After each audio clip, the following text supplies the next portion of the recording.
E agora viajamos até Marte com o Miguel Gonçalves, na última fronteira. Bom dia, Miguel. Bem, se pode dizer que esta foi uma semana de tráfego intenso à volta de Marte, não é? Tráfego desconfinado. Está um engarrafamento total. Com isto, os estudos avançam até para ver já onde é que podemos comprar uma casita ou um terreno em Marte. E, obviamente, essas investigações científicas para perceber as condições e até a água, não é? A descoberta de água. É verdade, olha, presentemente estão 8 órbitas a girar à volta de Marte. Vamos dar destaque. Vamos dar destaque a 2 trabalhos que foram apresentados e que têm como base o Trace Gas Orbiter, que é um dos órbitas da ESA, que está neste momento em Marte. E são estudos absolutamente extraordinários.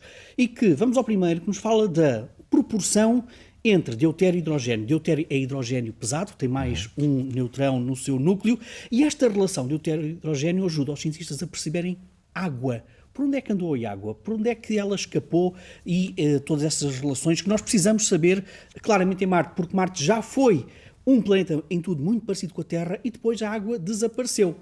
E o Trace Gas Orbiter vem agora dar uma pequena ajuda, porque os cientistas então analisaram com a melhor tecnologia de ponta precisamente onde é que se encontra esta relação mais presente entre o deutério e o hidrogênio. E os cientistas chegaram a uma conclusão absolutamente extraordinária. Dizem eles que, em 2 estudos publicados na Science Advances, que a relação deutério e hidrogênio está presente em muitos locais de Marte, em várias latitudes e em várias longitudes. Algumas não são propriamente grande novidade, nomeadamente as calotes polares. Sabemos que, e foi registado pelo Trace Gas Orbiter, que no verão de Marte há, obviamente, o degelo de parte das suas calotes polares, que atira, no fundo, muito da água para a atmosfera, e, portanto, leu isso, registou isso, o Trace Gas Orbiter, mas também registou uma série de proporções muito bem definidas em vários locais de Marte. Isto quer dizer o quê? Quer dizer que, muito provavelmente, dizem os cientistas, há todo um conjunto de reservatórios de água em Marte, ou seja, água molecular no regolito, na poeira de Marte, mas também por baixo da superfície, em muitos mais locais do que aquilo que nós estávamos à espera. Mas diz também uma outra coisa, é que esta maior relação entre deutério e hidrogênio foi encontrado em alturas de tempestades de poeira em Marte, como aquela que nós vimos há bocado. E Marte é pródigo em ter tempestades, algumas delas globais, outras mais regionais, mas diz-nos então este estudo que há toda uma transmissão muito mais rápida, muito mais eficiente de água e água pesada quando ocorre tempestades de poeira. Ou seja, Daniel, muito provavelmente é esta relação entre a superfície e a atmosfera e esta relação entre poderosas tempestades de areia em Marte que também foi responsável pelo desaparecimento de água à superfície de Marte. Primeiro, portanto, essas são as notícias do primeiro estudo. O segundo estudo aponta para a primeira detecção em Marte de cloreto de hidrogênio. Não, nós não vamos ter aqui um episódio de fosfina em Marte, em primeiro lugar porque cloreto de hidrogênio não tem nada a ver com vida. Aponta-nos para outro tipo de especulações científicas, quer uma, quer outra, absolutamente deliciosas.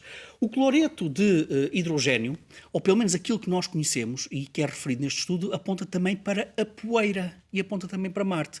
Ou seja, dizem os cientistas que, eventualmente, pode aqui haver uma interação, uma reação química que nós ainda não percebemos muito bem entre os sais colorados que existem à superfície de Marte e quando sobem para a atmosfera e que depois dão origem a este cloreto de hidrogênio. Mas há uma outra linha de especulação científica, devo dizer muito mais fraca, muito mais especulativa, mas também, olha, deixa-me dizer-te com muito mais curiosidade, que é o seguinte: onde é que nós temos cloreto de hidrogênio no nosso planeta? Quando é que temos essas detecções? Quando há movimentação de magma, quando há vulcões ativos no nosso planeta. E, portanto, os cientistas também referem neste estudo que nós não podemos tirar esta hipótese em cima da mesa, apesar de ser muito fraca. Mas será que este cloreto de hidrogênio também quer dizer que hoje, no Marte do presente, temos movimentos de magma no seu interior? Temos, eventualmente, fenómenos de vulcanismo ativo presentemente em Marte? Repito, é muito fraca esta especulação científica.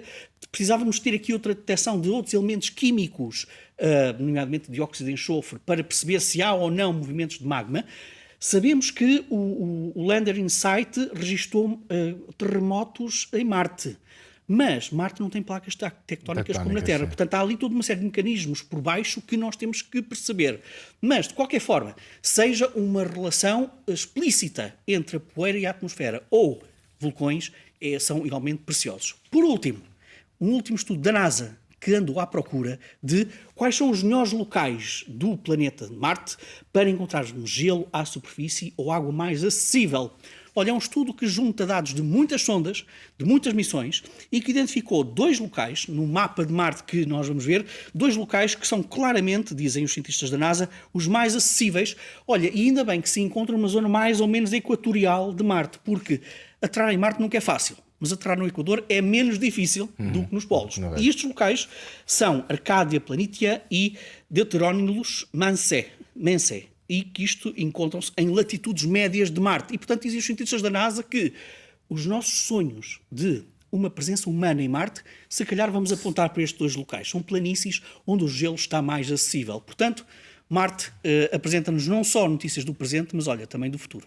Ora bem, tudo isto é possível, obviamente, com muita tecnologia, muitos sensores, muita investigação, e uma coisa que eu gosto sempre que falas aqui é exatamente a chamada transferência de tecnologia, não é?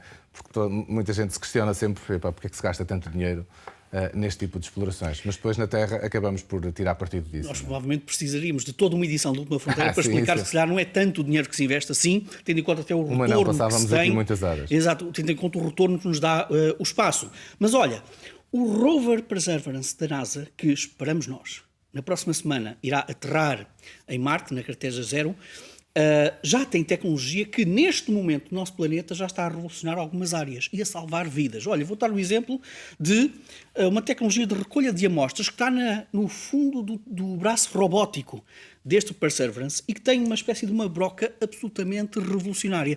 Porque, e os geólogos sabem isso muito bem, um dos grandes desafios para recolher amostras geológicas intactas e sem contaminação é chegar ao núcleo da rocha com a maior segurança possível. E, portanto, esta tecnologia de ponta que já tem o Mars Perseverance na Terra já está a ser utilizado por geólogos para fazer recolhas geológicas com pouquíssima contaminação e núcleos de rochas inteiro. Mas não apenas nisso. É que esta tecnologia da broca também já está a ser utilizada para robôs que podem entrar e recolher amostras em locais muitíssimo complicados para a vida humana, nomeadamente, por exemplo, em desastres nucleares.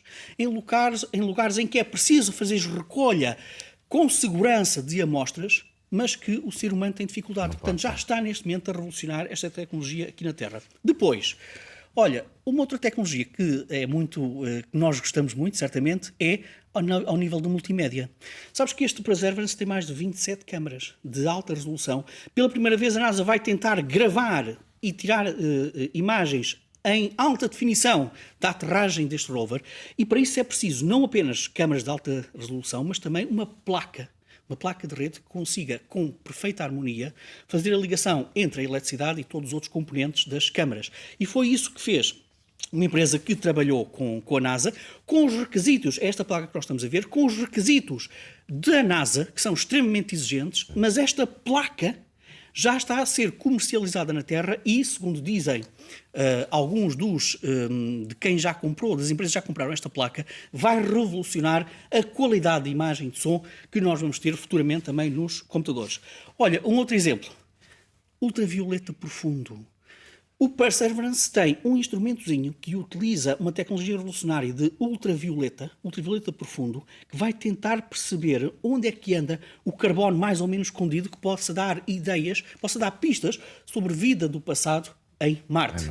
Mas este instrumento que utiliza ultravioleta já está a ser utilizado aqui na Terra, nomeadamente por militares, mas também pela indústria farmacêutica, para detectar bactérias em feridas, identificar quais são as bactérias e qual é que é o antibiótico específico para atacar aquela bactéria. Porque até hoje, ou pelo menos o que era uma prática comum, é este instrumento que nós estamos aqui a ver, nós utilizávamos, se tínhamos uma ferida e não conseguimos identificar a bactéria, utilizava-se um antibiótico de alto espectro, o que não é propriamente o melhor para o nosso sistema imunitário. Mas com esta tecnologia consegue identificar, e até de uma maneira portátil, qual é que é a bactéria que está ali que está presente na ferida. Isso ajuda e isso também salva vidas. E, portanto, são alguns dos exemplos. Aliás, aquilo que nós vimos que identifica bactérias, está também a ser utilizado em águas residuais, para identificar onde é que estão os problemas que afetam as águas residuais, para que seja mais rápido, para que seja mais económico, porque, segundo dizem os técnicos, basta 1 mês de utilização desta tecnologia para pagar o instrumento e, portanto, isso também vai ter implicações na própria humanidade. E, portanto, isto é um daqueles exemplos que mostra que ir ao espaço dá saúde e faz crescer. Olha, e há aqui um tema final para concluirmos, que tem a ver com esta missão e o programa espacial dos Emirados Árabes Unidos, que investiram bastante. Quando olhamos para aquela parte do mundo, vemos que é claramente um mundo de homens, mas a estrela é uma mulher. Chama-se Sara Al-Hamari, tem 35 anos. É ministra do governo dos Emirados Árabes Unidos, esteve presente na construção do primeiro satélite enviado pelos Emirados Árabes Unidos e é também a chefe, a presidente da Agência Espacial dos Emirados Árabes Unidos, que olha para esta missão como também uma maneira de incentivar a numerosa juventude para os temas da ciência e tecnologia, para tentar mudar o foco da economia dos Emirados, passar de uma combustível fóssil para uma economia do conhecimento, da ciência e da tecnologia. E olha, e vou-te dar este valor. A missão HOPE, que é dos Emirados, é composta por... a média de idade são 27 anos, 80% da equipa científica é composta por mulheres. Quando tu olhas para a quantidade de mulheres, a porcentagem de mulheres presentes em missões da NASA, é de cerca de 16%. E, portanto, é um hino às mulheres, à presença das mulheres e àquilo que elas contribuem para a própria evolução de um Estado. Fica aqui a nossa homenagem. Miguel, obrigado. Bom dia.